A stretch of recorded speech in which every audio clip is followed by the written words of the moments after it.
Neka sve traje kratko, i stizanja, i odlasci, mimohodi, govori, karnevalske šarade. Samo nek potraju proročanska bdjenja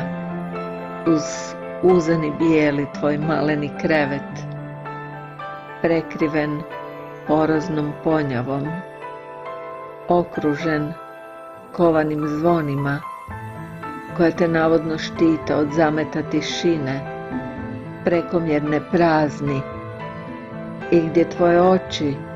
ponad konzole s trapezom, pričvršćene pribadačama na plutanoj ploči, poput one na kojoj probodena stoji slika tvog psa,